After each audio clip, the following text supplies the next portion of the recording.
Hello guys, we are back with our next lecture. In this lecture, let us go through the next question guys. So this question belongs to GATE CSE 2006 question 50. Okay, yes. So let us take the question. So I have recorded the video guys. Due to some issue, the video has been paused suddenly and I am recording it again. Okay, yes. So let us continue.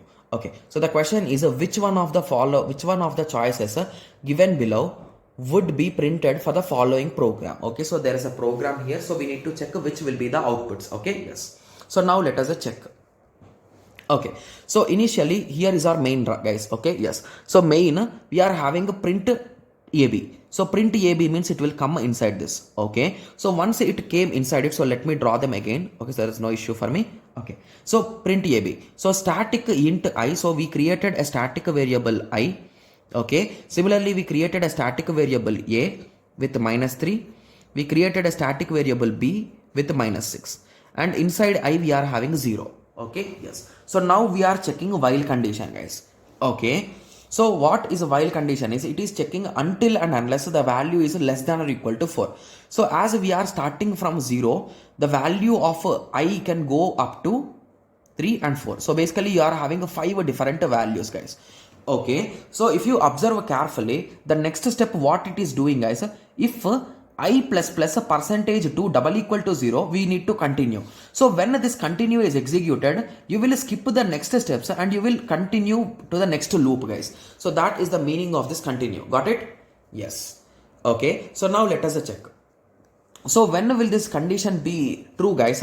Okay, that is nothing but when you are having odd numbers, right? So I is I plus plus. So initially the value is a 0. Okay, so you will be entering inside, right? Yes. So 0 plus plus, that is nothing but it will be initially 0 only. 0 percentage 2 is equals to 1. So it means that it is a false. So it will go inside, right? So it will not go inside. So you can execute these two statements successfully. So what are those statements? A plus I. Okay, so -3 plus 0 is nothing but -3, and -6 plus 0 is -6. Got it? Yes. Okay, similarly moving on, once the value is 1 here, okay, sorry, just give me a second, I did a small mistake. So once this is done, it will increment the value 1, right? So that is the reason why these values will be added with 1 guys. I think most of you are confused with it, so let me explain it again. So basically this is I plus plus, right? So when you are doing this operation, the value is 0, but once this operation is done, it will increment by 1, right? So that's the reason why 1.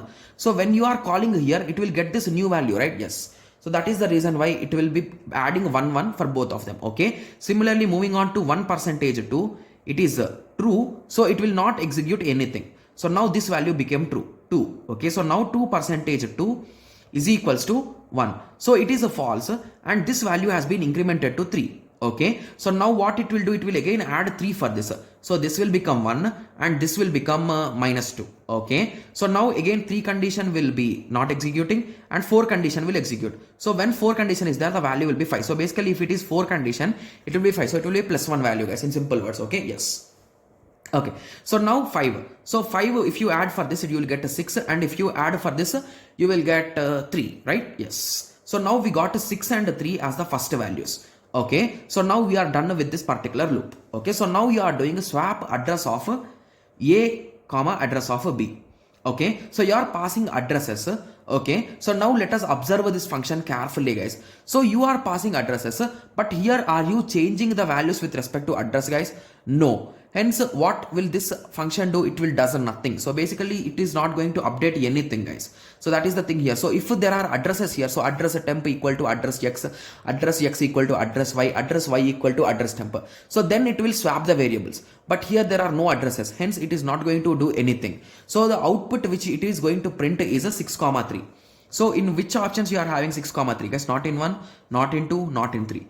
So option 4 should be the correct answer. Got it? Yes. So anyway, let us check for the next statement also. That is also print AB. Okay. So if you observe carefully, so these values are static values, right? So hence this 6 and 3 will not be deleted. So they are available in the memory still.